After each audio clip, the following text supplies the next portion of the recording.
अस्सलाम वालेकुम दोस्तों, क्या आपके पाँव के अंगूठे, घुटनों या टखनों में अचानक शदीद दर्द, सूजन या जलन होती है?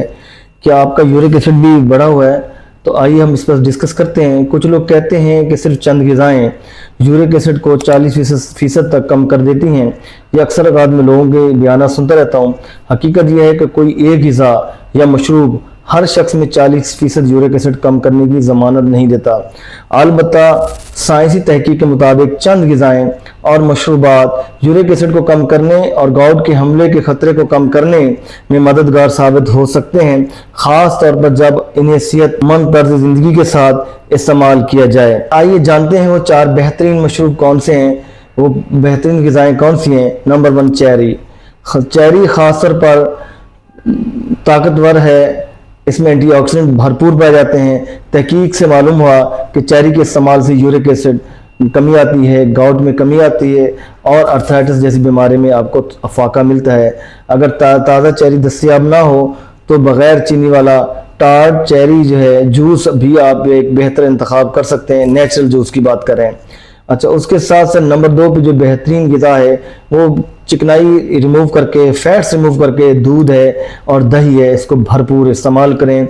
इसको इस्तेमाल करने से यूरिक एसिड के अखराज में भी मदद मिलेगी आपको। यूरिक एसिड का लेवल बॉडी से रिमूव होगा, यूरिक एसिड कम होगा, गाउट के जो क्रिस्टल्स हैं ये डिज़ॉल्व होंगे और उसके साथ साथ इसके साथ साथ आपको अर्थराइटिस है उसमें भी अफाका होगा। ये सपोर्टिव्स आपके मशरूब हैं।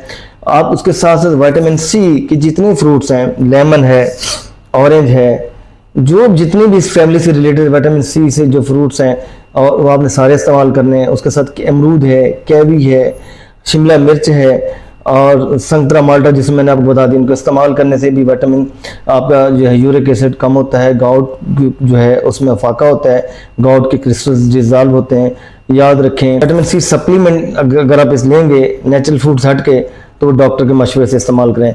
नंबर 4 पे जो बेहतरीन मशरूब है, सबसे ज़्यादा पानी का भरपूर इस्तेमाल करें, ज़्यादा से ज़्यादा पानी पिएं। जितने ज़्यादा पानी पिएंगे उतना यूरिक एसिड जो है आपके बॉडी से फ्लैश आउट होगा, उसकी कमी होगी और यूरिक एसिड को कम करने में मदद मिलेगी। ये 4 मशरूब हैं आप जिनको इस्तेमाल कर सकते हैं। और यूरिक एसिड मरीज़ों को किन ग़िज़ाओं से परहेज़ करना है ये भी सुन लें। अगर आपका यूरिक एसिड ज़्यादा रहता है तो कोशिश करें कि सुर्ख गोश्त कम खाएं, ना खाएं तो बेहतर है। कलेजी और गुर्दे आर्गन मीट से परहेज़ करें, ऑर्गन मीट से परहेज़ करें, कलेजी और गुर्दे जैसे आर्गन मीट से परहेज़ करें। सॉफ्ट ड्रिंक्स, फास्ट फूड्स, चीनी वाले मशरूबात इनका इस्तेमाल ना करें और उसके साथ साथ अल्कोहल से परहेज़ करें, स्मोकिंग से परहेज़ करें। अगर आपका यूरिक एसिड मुसलसल 7 mg पर डेसीलीटर से ज़्यादा रहता है, बार बार गाउट के हमले होते हैं या गुर्दे में पथरी होती है तो सिर्फ ग़िज़ा ही काफ़ी नहीं होती।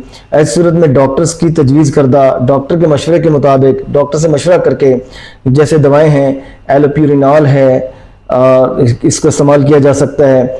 याद रखें, कोई एक ग़िज़ा रातों रात यूरिक एसिड ख़त्म नहीं कर सकती, लेकिन मुतवाज़न ग़िज़ा, मुनासिब पानी, वज़न में कमी और बाकायदा वर्जिश के साथ आप यूरिक एसिड को भरपूर अंदाज में काबू कर सकते हैं। और अगर आप चाहते हैं कि मैं यूरिक एसिड के मरीज़ों के लिए 10 बेहतरीन ग़िज़ाओं पर मुकम्मल एक वीडियो बनाऊं तो कमेंट में ज़रूर लिखिएगा, तो पार्ट 2 वीडियो आप लोगों के लिए आ जाएगी। वीडियो पसंद आए तो लाइक करें, चैनल को सब्सक्राइब करें, वीडियो को शेयर करें। अल्लाह आपको सेहतमंद रखे और खुश रखे, आमीन।